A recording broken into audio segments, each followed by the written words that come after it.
the form of person who thinks about the problem about purchasing a $300,000 two-seater wanted a Tesla, they'd alwachi have. But Teslas, as great as is also, resemble a 6-foot burrito. Sure, it's more torque, more range, more smug factor, but at the conclusion of the day, it's still a semi-premium mainstream car, a burrito. On the other hand, the brand new Aston Martin DBS Superleggera is a lot like 6 feet of caviar. It's more, but it's additionally a couple $100,000 more. I choose this weird analogy because my first utterance, after about 15 minutes behind the wheel, had not been a conclusion, but a matter: who needs an electrical car? What prompted the question? Torque. On demand, nearly instantaneous, never-ending, insane quantities of torque. Want to move from 40 miles per hour to 140 miles per hour at the moment. Done. The DBS Superleggera accelerates at a roll like next to nothing else available, electric or you cannot. Of course, which has a 5.2-liter twin-turbocharged V12 engine rated at 715 horsepower and 663 lb-ft of torque, you'd expect some oomph. Those numbers, you'll note, aren't exactly past the pale for just a modern performance car. Hell, there's a Dodge with a lot more on tap. But unlike the Dodge, the Aston is hauling around 3,732 pounds of dry weight. We figure something around 4,000 pounds on the streets, about 400 fewer pounds lower than the Hellcat. That only equals 3.4 second 062 miles per hour times, per Aston. Even so, the real treat is in gear acceleration. Stacking on 100 miles per hour from almost any starting point isn't just impressively fast, it's unrelenting, pulling hard as being the tech sweeps toward redline. It's feelings you typically only get in an electric-powered car, along with a very fast one during that.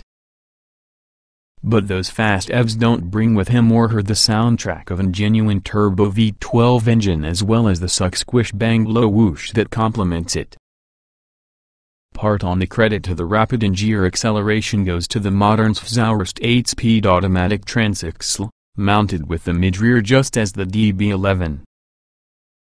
Also like the DB11, and unlike the Vantage, the DBS Superleggera's rear subframe, which houses the transaxle as well because the pickup points to the rear suspension, is isolated through the chassis with bushings, though of firmer geometer in comparison to the DB11.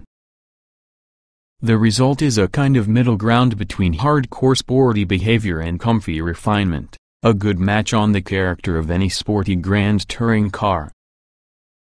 Wait, what? You've just lost the past 5 minutes on account of your brain was a student in full overload just looking on the Superleggera? Oh, sorry. Forgot to note that. It happens. A large amount of automakers talk up their designs. Aston does, too, but it surely doesn't should. One look and also you know 1 this has to be an Aston, 2 this thing looks fast, and 3 HNNNNGGGGGG.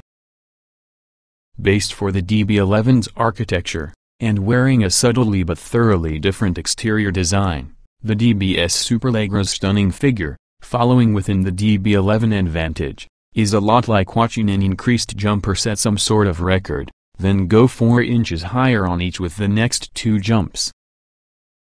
You thought they'd hit the limits, then again they found more. And then you definitely step within the car. Let's admit it, there hasn't been much new in vehicular home design since the in-dash screen was introduced.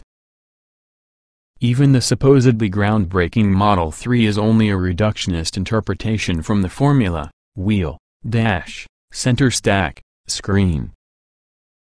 This Aston has every one of these same features, not one of them a unique interpretation of their function. But their form, wow. Even amongst Bentleys, Rolls-Royces, and Maybachs, the DBS Superleggera's interior stands apart. From material selection to palette to create to detail execution, the lining alone is almost justification with the $308,081 including delivery base price. Better yet, it's besides gorgeous, it's comfortable, even to get a pair of 6-foot, 200-pound guys, every day. That rear seat? Don't bother, it's just cargo overflow. But beforehand, leg, shoulder, and hip room are wonderful. The seat shape yields a great combination of supportive bolstering and long-range comfort, and wind and road noise are surprisingly low, making the DBS Superleggera a delight to hustle 4 hours at a stretch. Which brings us to another surprising aspect from the Superleggera package: steering feel. What's surprising? Well, it's got some. It's not telepathic in the slightest, but it's there, enough to learn just how well Aston engineered top of this car to stick for the road, enough to sense the arrival limit of adhesion and sidle as well as it, as an alternative to overshooting wildly. And that steering feel and stuck front allow the rear to become a bit more playful than you can otherwise expect of any fairly buttoned-down bullet train of the GT. Dynamically, the Superleggera isn't perfect, but it's very, very fun, at least around the open road. Take it towards the true limits over a track and also you're bound to expose some weaknesses, but this is the street car, so don't lose the plot.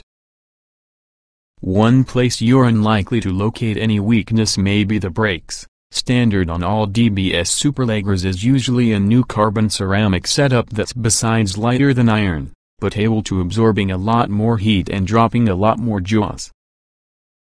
When braking hard, there's obviously any good fair volume of feel for the slow pedal, though light braking at city speeds might take some getting used to if you're a motorist who prides themselves on smoothness. My least favorite braking behavior from the DBS Superleggera? Pedal release. If you're braking relatively hard, and also begin trailing off because you enter most, that initial drop in pedal pressure yields a substantially larger drop in line pressure. That means it's hard to smoothly manage the transition in the car's weight and grip, requiring someone to leave a reasonable bit of headroom. I must remind myself that competitive with it is, the Superleggera is usually a super GT car, not much of a supercar. As a replacement for the Vanquish, however, it's a revelation. It's not yet perfect.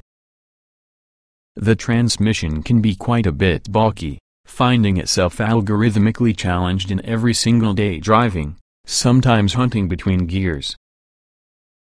The pre-production cars we drove also exhibited some bizarre kickdown behavior on hard acceleration that generated an early upshift, an ill-advised downshift that placed the engine at redline, as well as another upshift. I was told through Aston's vehicle line director with the DB11 and DBS Superleggera Paul Barrett until this behavior is a thing yet to be ironed in the transmission tune prior to cars begin visiting owners. Properly configured, the DBS Superleggera will probably run you approximately $60,000, a lot more than the base price. For the money, you'll get one in the best exterior designs within the history from the car, a totally gorgeous interior, some with the sweetest automotive sounds offered at any price, and also a fantastic continent crosser, in short, an Aston Martin. Crack open the Jeroboam of champagne, grab your tiny mother-of-pearl spoon, and commence working on that 6-foot mountain of beluga. 2019 Aston Martin DBS Superleggera specifications. Price: $308,081 base. Engine: 5.2 liters twin-turbo dock 48-valve V12 2715 HP at 6,500 revolutions per minute, 663 lb-ft at 1,8005 revolutions per minute. Transmission: 8-speed automatic. Layout: 2-door, 4-passenger, front engine, RWD coupe. EPA mileage: 2,127 miles per gallon city hui. LXWXH: 185.5 by 84.5 by 50.4 inches, wheelbase. 110.4 inches, weight. 3,743 pounds, 060 miles per hour, 3.4 seconds, top speed. 211 miles per hour.